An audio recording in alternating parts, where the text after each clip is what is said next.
After running the 2 new mission types coming with Update 32 for hours on the experimental branch on Steam, I wanted to share the one giant issue that caused every struggle in the On-Site Refinery mission type. This new mission type is easily one of the most fun missions added to Deep Rock Galactic, but that doesn't mean it's going to be easy or you won't struggle completing it, especially when On-Site Refinery comes up in a deep dive stage. In this video, I'm going to go over tips I learned after hours of playtime that will help you complete this new mission type easier and with more success.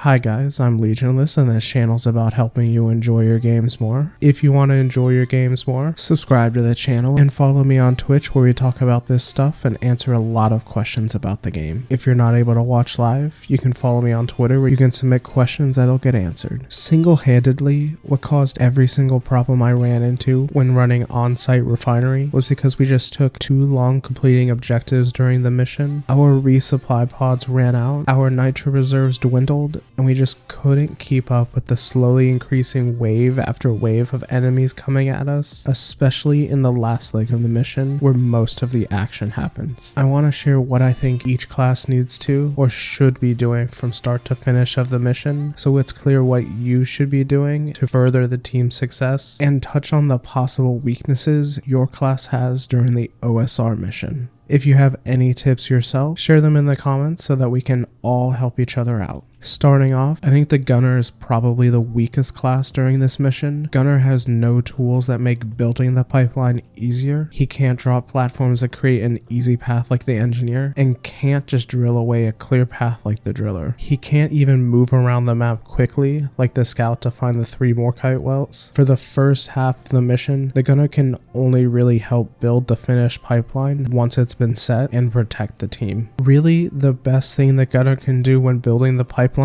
is building each section of the pipe behind the person that's laying the pipeline down. The saving grace for the Gunner is the last bit of the mission. He really comes into his element to defend the area from attack and clear away the enemies attacking the pipeline, especially with the autocannon. Since enemies typically spawn on the walls and ceiling, they spawning near terrain makes the area of effect from the autocannon's bullets easier to hit groups of enemies. Of course, the Gunner always does really well in crowd control situations, so defending the pipelines from enemy attack is where Gunner can do the most. Otherwise, the Gunner doesn't have many moments during OSR to be crucial to the objective, but good Gunners are always able to carry their team when there's enemies doing everything they can to make sure you fail. The Scout is a very busy class during On-Site Refinery. There's a lot of things that the Scout can be doing during the mission, and ironically, the Scout should be doing everything they can other than building the pipeline. The best thing the Scout can do at the start of the mission is set up flares so that the Morkite wells can be located quickly. Scout can even call in the pipe jacks for the 3 wells, since pipe jacks appear on screen when you use your laser pointer, so the rest of the team will have an easier time starting the pipelines when the pipe jacks have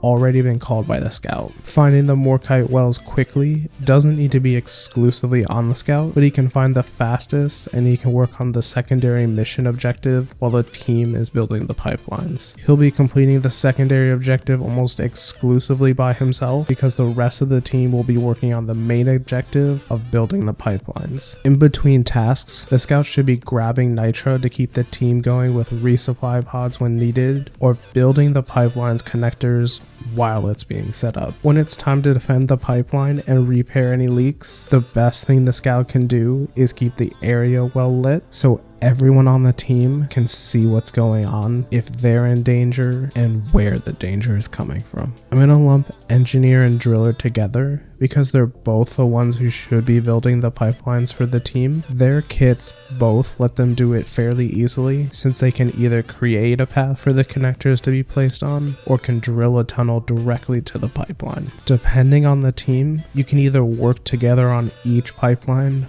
or work on separate ones at the same time. Either way, you're free to be flexible with how slowly or quickly you take this part of the mission. Swarms are fairly light here because the developers want us to be able to have as much uninterrupted fun and use as much creativity on the pipelines as we want. Both the engineer and driller should also keep a lookout for nitra and secondary objectives nearby they can grab to help the scout out, since Scout will probably be really busy zooming around like he typically does. During the repair phase, both classes do really well at crowd control, since the engineer has the sentry turret and sticky mines to defend the area, and the driller has sweeping damage from the flamethrower or the cryo cannon that hits multiple targets at the same time. For solo players, you can make Bosco work really hard for you. If you tell Bosco to start building the pipeline's connectors, he'll go down the entire track building them until it's completed. You can have him work behind you and build them while you make the track, or you can tell him to build an entire pipeline while you work on a new line. Bosco will also repair connectors when they leak at the end of the mission, so you can still get multiple connectors repaired at the same time, like if you're playing with a team. Spawns can, but don't always happen when you call down pipe jacks to Morkite wells. They're not full spawns usually, but you're almost guaranteed to get a full spawn every time you connect a pipeline to the pipe jack. Once the refinery is going full time, swarms seem to spawn on a timer to get you to repair leaks in 3 phases, and then swarms are nearly endless like a long point extraction mission once the refinery has been completed. Remember, the one thing you need to always be thinking about is how are you currently working to further the team's objectives? Are you working on the pipeline? Are you collecting the nitra for resupply pods so the team can last long enough to win? Or are you working on the secondary objective so you can get more XP and gold? As long as you're always working on something, the mission shouldn't take so long that you'll run into too much trouble. If you want to enjoy your games more, subscribe to the channel and follow me on Twitch, where we talk about the builds we love to use and what's going on in Deep Rock Galactic. Follow me on Twitter for more helpful content, and join the Discord if you want to play with other people or talk about the game. Thanks for watching.